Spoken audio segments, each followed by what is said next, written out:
Okay, this is the way you do a full bleed mask on the heat press for sublimation. And what you do is you have a thermex heat pad that you cut down to size. The length of the mask from edge to edge is the length that needs to be, because what you're trying to accomplish is getting the top of this mask there and on the very top, and then you pull the loops around to the back, because that stretching is what reveals the corners to press the print into, so you get a thorough printing.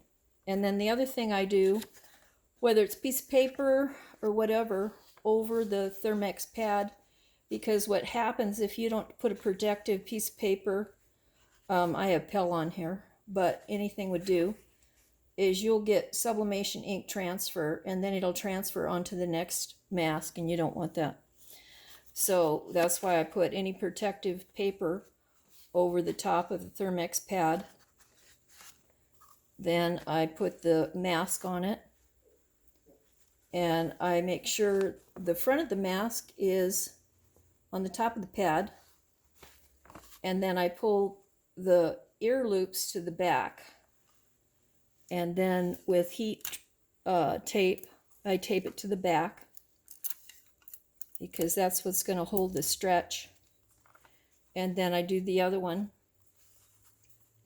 stretch it just to the edge, and then tape that down also.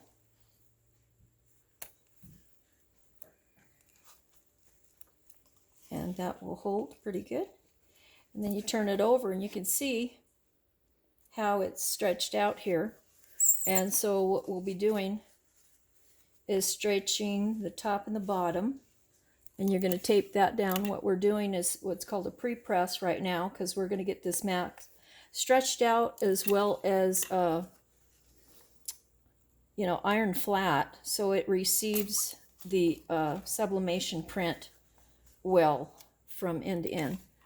So that's why I tape it, I stretch it and tape it out, because when the heat press presses it, it'll press it flat out. So it reveals all the corners is what the goal is. And then I put a protective sheet over the top. I just use plain paper. I'm at 400, and I'm just going to do it for like 5 seconds for a pre-press. 1, 2, 3, 4, 5. And it's just to get it ready for the sublimation print. There you go. You can see how it's all flattened out. I let it cool for a minute, just so it'll hold its shape. Then after it's cooled a little bit, then I'll pull off the heat tape, because I can't have it there because the sublimation print would be blocked, because I'm doing a full bleed print. And that, so I can't have any tape in the print area. So that's that. And then I have sublimation printed. You have a template for the size, but I think it's 6 by 7.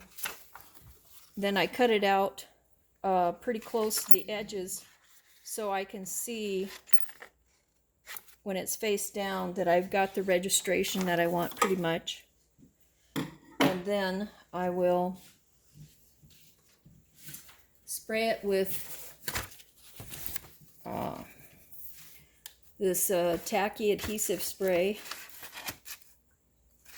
I got this particular one at Condi, and it's just a little light spray of it.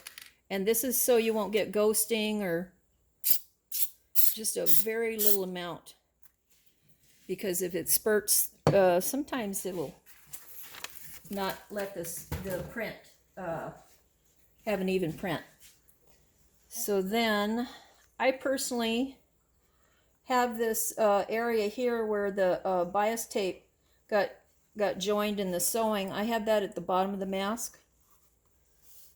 And then I also fold the print in center so I can see the center.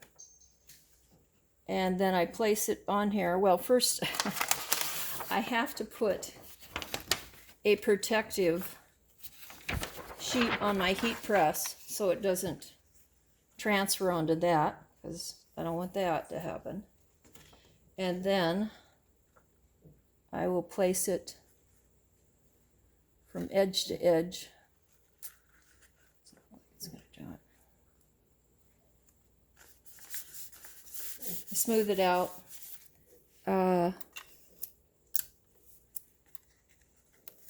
Normally the prints have to be roughly 8 inches wide. The reason they have to be is so it covers the whole trim on each edge. If they're not, then it's not